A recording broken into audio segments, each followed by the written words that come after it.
Even men at the top of their game find themselves wanting more from life. Whether it's more meaning, unshakable confidence, a bigger impact, more money, deeper love, a hotter sex life, or a powerful legacy. Find out how good your life can be on this episode of Man Alive. Also, as I've supported men in their love and work lives for 15 years now, many men ask for the right words to say to be more successful, attractive, and desirable. But I found it's not so simple as giving scripts or lines because every man is different. So giving words or scripts would be like giving a tall, thin man a shorter, wider man's pants, or vice versa. The words have to make sense for you and your personality, and there's so much happening beneath the surface that people are responding to. If you're interested in how to become a better lover and leader in your own unique way, go to shanajamescoaching.com/quiz, or you can text ALIVE to 44144. It only takes a couple minutes and you'll start to get an idea of how you can be both more respected and desired. After you fill it out, we can schedule a time to review your quiz and talk about your specific challenges and desires. So again, go to either shanajamescoaching.com/quiz or text ALIVE to 44144. That's ALIVE to 44144. Enjoy this episode of Man Alive.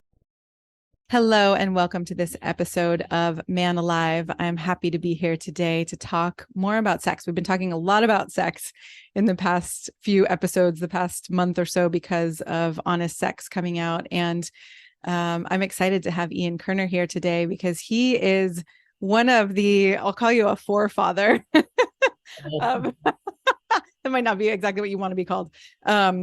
But you wrote the book, She Comes First. I think we figured out 16, 18 years ago. And it's really a book that many men I know, as they're coming into a more conscious sex life, have come to reference. And it really, as I see it, helps men go from a more self-centered or self-focused sex life, trying to get what they want by trying to get what they want, right? Creating more of a we dynamic, like, how can I actually pleasure and understand a woman's body when they're in a heterosexual relationship so that we both can build together, right? We can both create more pleasure together. So yeah, I know this has been, a long time ago for you, and you've had a big journey as is it sex therapist? Yeah, well, as a therapist, couples therapist, As a couples individual therapist. therapist. Okay. Yeah. And your own personal journey. So yeah, tell us a little bit about how you came to write this. Sure. Well, She Comes First was the first book I wrote. It's very near and dear to my heart. It's still remains my most popular book, and I'm always, happy and a little surprised about that. And, I think one of the reasons it's still popular is because the way I came to write it is relatable. I mean, I was a young adult, in my case, growing up in like the 1980s, basically coming of age. And I really struggled with sexual issues. I struggled with sexual inadequacy and dysfunction. Namely, I struggled with early ejaculation, which happens to be the number one sex problem that men of all ages deal with, right? You might think, given our culture of commercials around erectile dysfunction, that would be the number one problem. No, but in fact, it's early ejaculation. And I really struggled because I could not get the sex that I wanted to have in my head, Yes. To matched match. up with Yeah. my body. Yeah. And it was embarrassing. It was shameful. I was depressed. I retreated from the world of dating and intimacy. I mean, I think, struggled with existential feelings of like, does it make Yeah. sense to be alive? Yeah. Because all I wanted to do was connect and be sexual. So Yeah.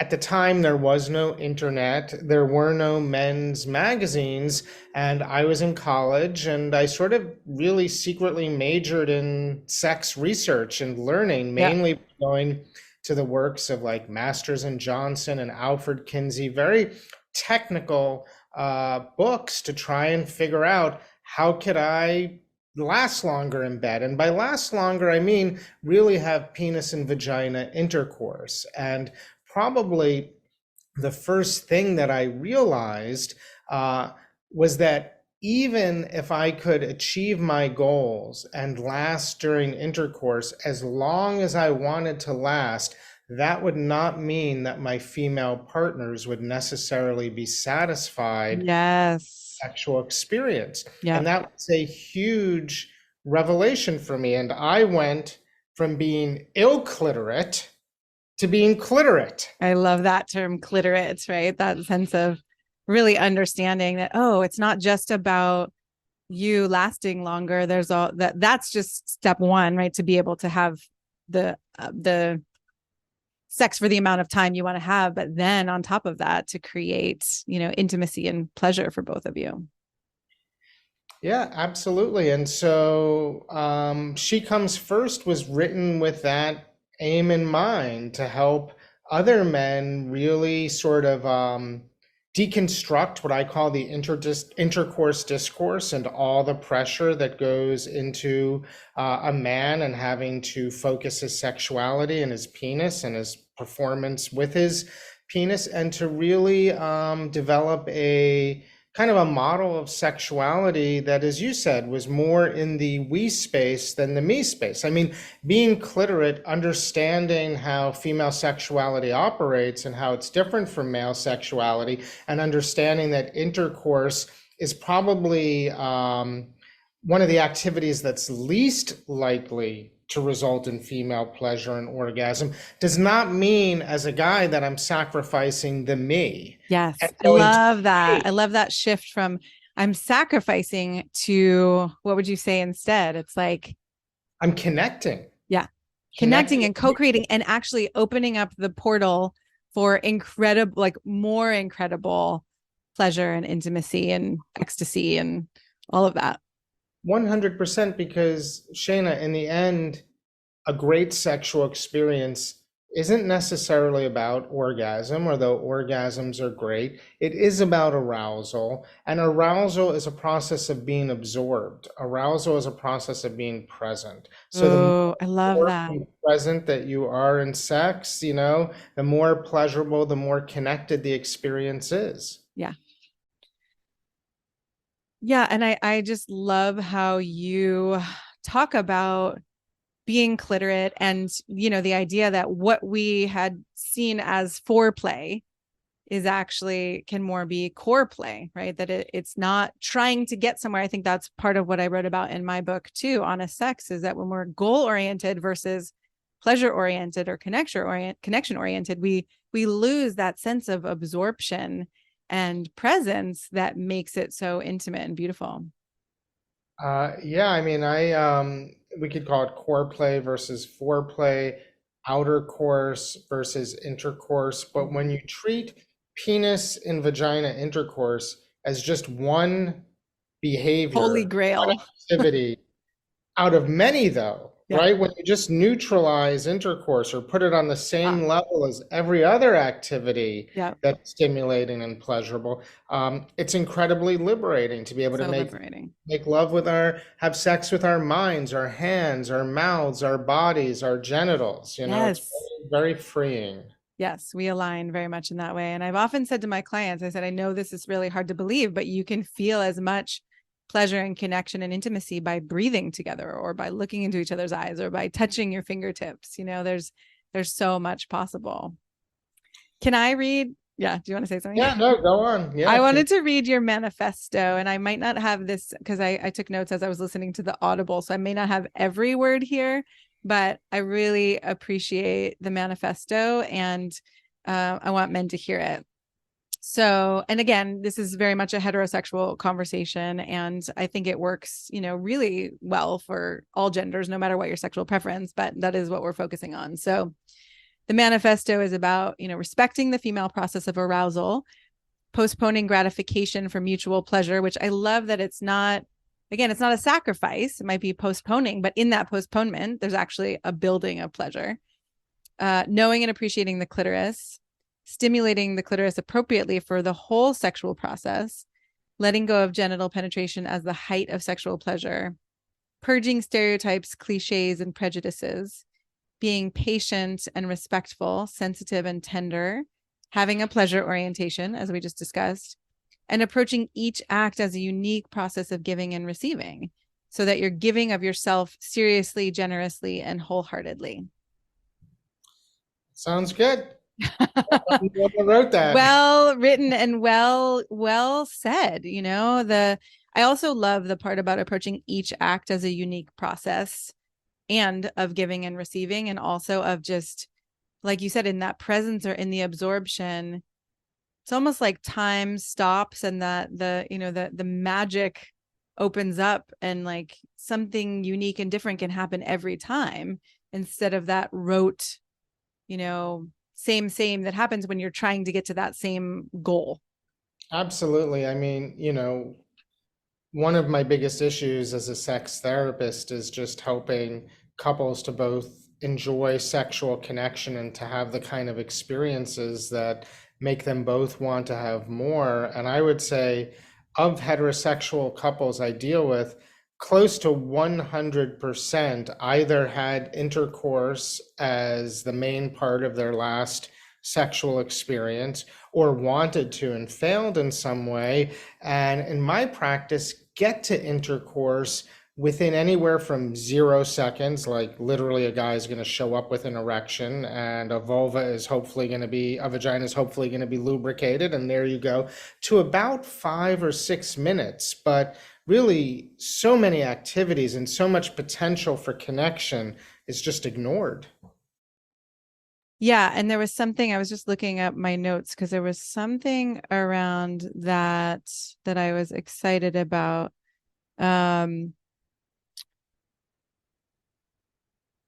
I think, well, I'll find it. Oh, that men who spend 21 minutes or longer on foreplay, as opposed to what, 30% of women in general reaching orgasm with intercourse. I think it's a very low number.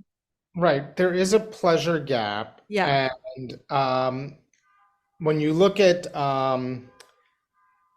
like heterosexual men, they are the group that's most likely to orgasm. There's like Uh-huh. a 90% plus rate of orgasm. Okay. Next category would be gay men, who also Mhm. have very high rates of orgasm.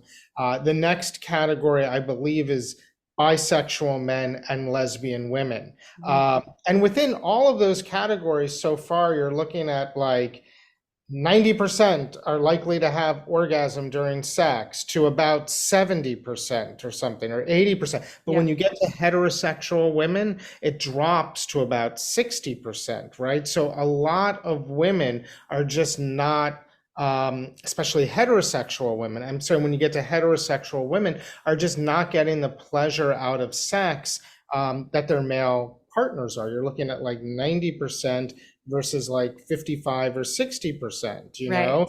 Um, And then you said, if heterosexual men spend 21 minutes as opposed to those 5 or 6 or 0 minutes, absolutely, that women absolutely. are how much more, like 30% more likely to Right. orgasm. So 80% of women are unlikely to orgasm based on intercourse alone. Mm-hmm. But 80% of women are likely to orgasm with intercourse plus. And Mm-hmm. that plus is the requisite amount of clitoral stimulation that both leads up to Yeah. potentially penetration and is attendant to penetration. Yeah. Yeah. Yeah. So, right. Again, it's not a sacrifice. It is, patience. Somehow I just thought of the marshmallow experiment with kids, where they put a marshmallow in front of the kid and they're like, if you can wait 10 minutes, then you get two of them. But if you want to eat it now, then you get this one. And like seeing if people can have delayed gratification, right? There's a kind of that sense of, okay, if we can delay gratification, then there's more pleasure available. Absolutely. And there's just so much pleasure in giving pleasure and Yes. experiencing your partner's pleasure. That is as pleasurable as receiving, Yeah. if not In more in pleasurable. multiple ways, right? I think a lot of people aren't taught, first of all, that it can be pleasurable to give just because you're making someone else feel good, but that you can actually feel the other person's pleasure as you're giving.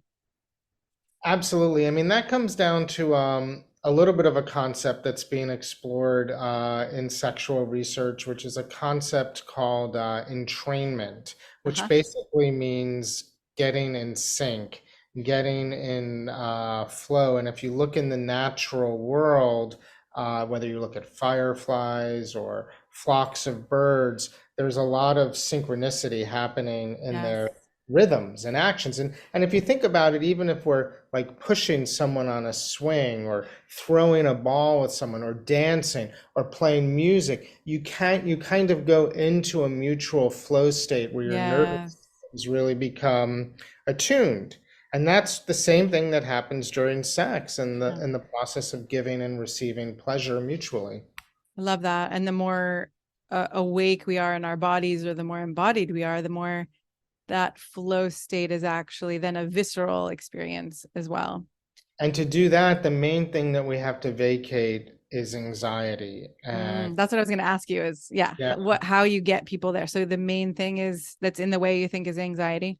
well, I think it's A, what we've been talking about, which is engaging in activities that can enable both partners to go into flow. Mhm. Those are the activities themselves and becoming embodied.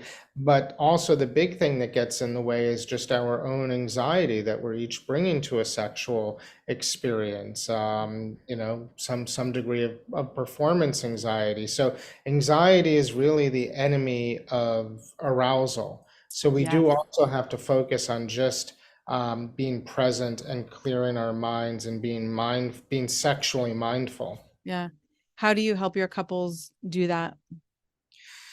Well, I have a couple of ways. I mean, I think that one of the biggest neglected areas, so I have this concept of a sex script, right? When I'm working with couples, I will ask them if they have a problem to tell me about the last time they had sex. And I will break a sexual event down into all of the behaviors that unfold over the Wow. course of a sexual event. And there's a narrative there, there's a beginning, a middle, and an end. And what I have found with most of the couples I work with is that their sex scripts are totally or largely based in physical behaviors, Uh-huh. not psychological interactions. Yep. So I focus a lot with couples on mind-based arousal. What do I mean by mind-based arousal? Well, we know, for example, that women can fantasize their way to orgasms without even touching themselves. Yes. We know that men can get perfectly usable erections from thinking about sex, watching porn. So we have this capacity, especially on our own, to use our erotic imaginations or to stimulate our erotic imaginations in some way that actually creates physiological arousal. So I think in general, when it comes to partnered sex, our sex scripts are really dehydrated of mind-based arousal. Ooh, I like that. So bringing that arousal, turning on our erotic imaginations really can get us focused and present and vacate anxiety. Amazing. Yeah, I love that you just talked about that. And isn't it, I don't know who said it first, that our mind is our biggest sex organ, right? And the amazing capacities of our bodies that don't only happen through the physicality, right? That, right, we can orgasm without being touched, that fantasy can happen, that the wind can blow, that, and that might seem like a pipe dream for some people, but it's actually possible to cultivate that. And through 100%. that. Mhm. 100%. We're also living in an age where we're going through a renaissance in erotic literature, Yep. erotic audio, ethical porn, sex toys. So there's so much there Yeah. that's to stimulate the imagination without even having to like role play or come up with, your own fantasy. There's just so much to just connect with. Yeah, and I would imagine that anxiety is connected with shame because, the one of the reasons someone wouldn't do that or wouldn't bring all of those pieces into their sex life would be that sense of shame. I shouldn't do this. This isn't right.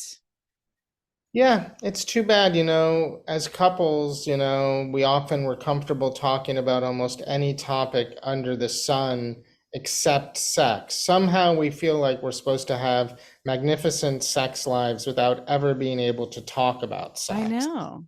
and And the less we talk about it, the harder it is to have the Yeah. conversation, the more shameful it is. Yeah. Someone asked me recently on a podcast that I was on, I was being interviewed, like, how does someone have these conversations after 30 years of marriage? And right, it can get harder after you haven't said anything for such a long time. But then I think if we don't take the risk to say it, once we recognize we haven't been talking about it, then Yeah, it's just, yeah. status quo. It's going to stay. It's hard for us if we've been with someone for 20 years, and it's hard if you're just a kid growing up in a kind of a sex avoidant home, and the only messaging you're getting is from other kids or from porn or from media. Nothing wrong with other kids media or porn, but in the absence of really positive communication, education, modeling, and messaging, then our education is quite meager. Yeah. And then we fill in the gaps, hoping and praying that we're going to have a great sex life, just thinking it should happen, which then creates that sense of something's wrong with me if I can't do this. Right. Yep. Yeah. What are you most excited about these days in working with your couples? What am I most excited about? Well, I won't say that I'm necessarily excited about this, but it is very interesting, which is that a lot of couples who are in traditionally monogamous relationships are in some ways thinking about non-monogamy, either to expand their sexual horizons, to maybe fill in gaps where sex isn't working. And it's certainly non-monogamy can be very difficult, especially if you are in a much more traditionally monogamous paradigm. But on the other hand, when the alternatives are sometimes infidelity and dishonesty or just being in a sexless relationship, I think that that's really exciting. And then the idea of having sort of non-monogamous or sexually adventurous experiences that are shared Yeah. with partners is really exciting. I think it's really exciting that going back to the idea of sexual cliteracy, that you know both partners are conscious of that and often bringing sex toys into the bedroom in order to provide consistent clitoral stimulation. So yeah, I think all of that's exciting. Yeah. Yeah. I like the idea that when we take the box, off of this definition of who we think we're supposed to be as sexual beings, then, anything is possible. I always say to my clients, like, there's no wrong desire. You might have a mismatched or a mismatch in your partnership, and someone might not like your desire, but that doesn't make it wrong or bad. That doesn't make you wrong or bad. Right. Then, to talk about it, you can often find alternatives or ways to collaborate together. Yeah, there are so many paths to pleasure, physically and psychologically. And I'm always interested in when I'm looking at a couple sex script, what behaviors do they engage in? Like, what is part of the sex script? And just as importantly, what's off the table and why? Right. Like, you know, it's interesting because when we're looking at other aspects of life, like food or travel, or even where we're going to live, I think we're open to being a little flexible or a little compromising or even a little adventurous. But often when it comes to sex, people are very rigid. I only have orgasms this way. I Yeah. don't engage in that behavior. Fantasy, this porn is inappropriate. I mean, people are just so rigid. Rigidity is also the enemy of arousal, Yeah. psychological rigidity. So, having that flexibility is really important in sex. Yeah. Is there anything else about the sex scripts you want to say, or what tends to be like something that people could add to their sex scripts, or we've done a lot of the taking away, but right, what do you see that people could add, or how they could shift that sex script? I mean, a few things that I'm thinking about.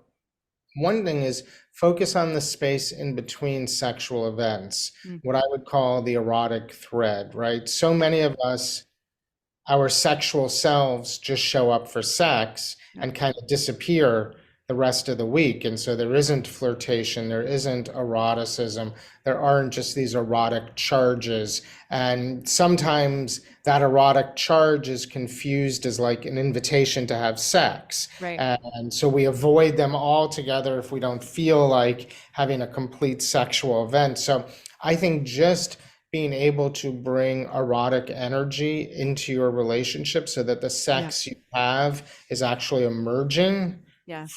that flow as Yeah. opposed to being distinct from the rest of life. I think that that's really important. I think what I just said earlier about maybe adding a kind of arousal runway in the form of some kind of psychological Hmm. arousal that you can engage in leading into sex. I think it's really important to not rush to genital stimulation. In my sex script analysis, I talk about sort of desire, arousal one, arousal two, really being entrained, having orgasm. So I think we have to, and I put sort of that direct genital stimulation in an arousal two category. Mm. And I really think in terms of arousal one, what are you doing above the neck? What are you doing above the waist? How are you getting sort of those nerve fibers enlivened and getting that erotic imagination working? So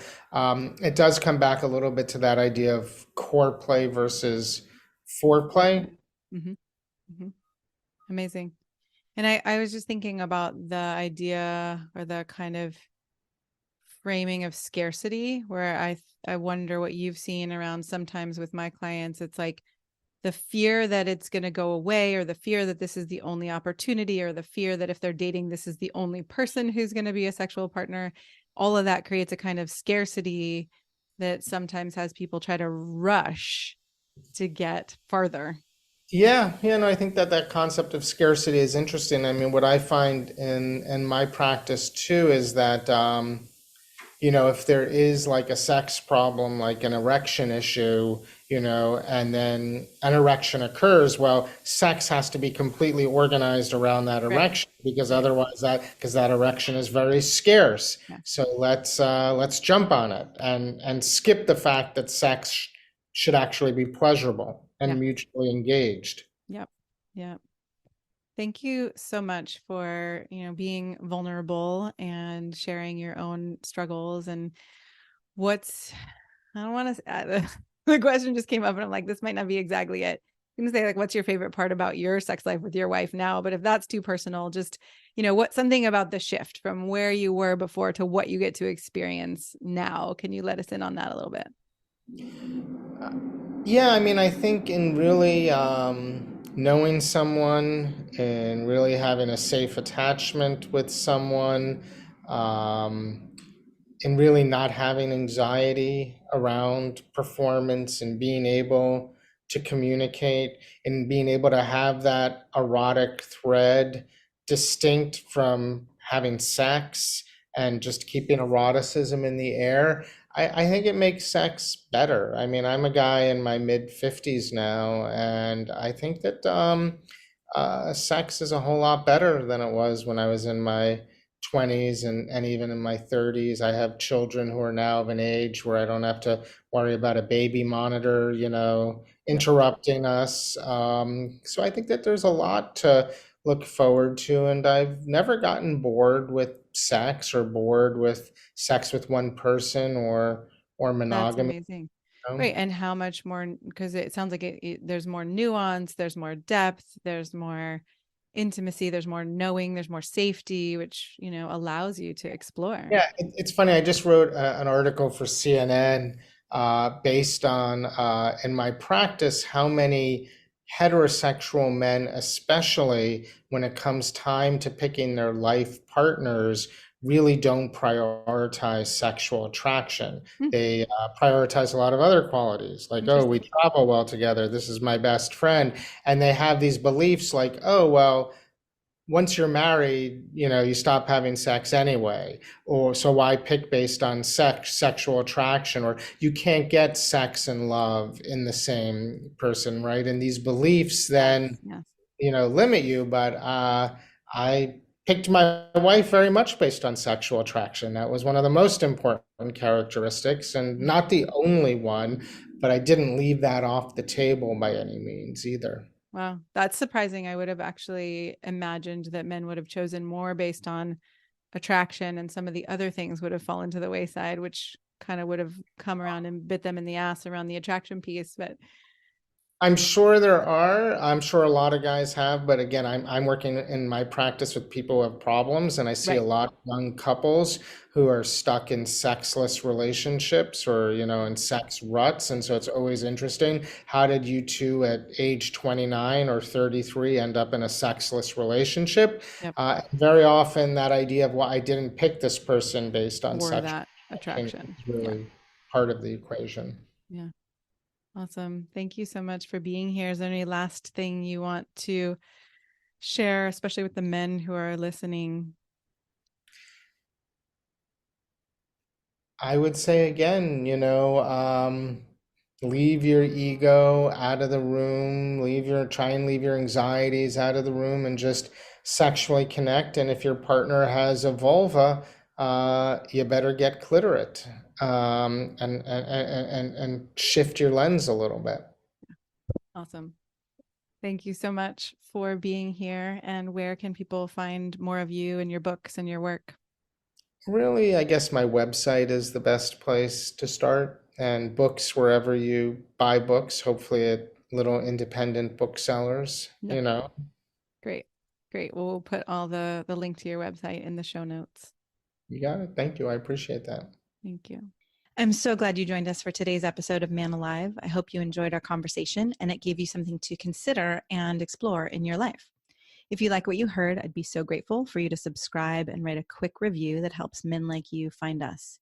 And again, head over to shanajamescoaching.com/quiz or text the word ALIVE, ALIVE, to 44144 to get a sense of how you can become a better lover and leader.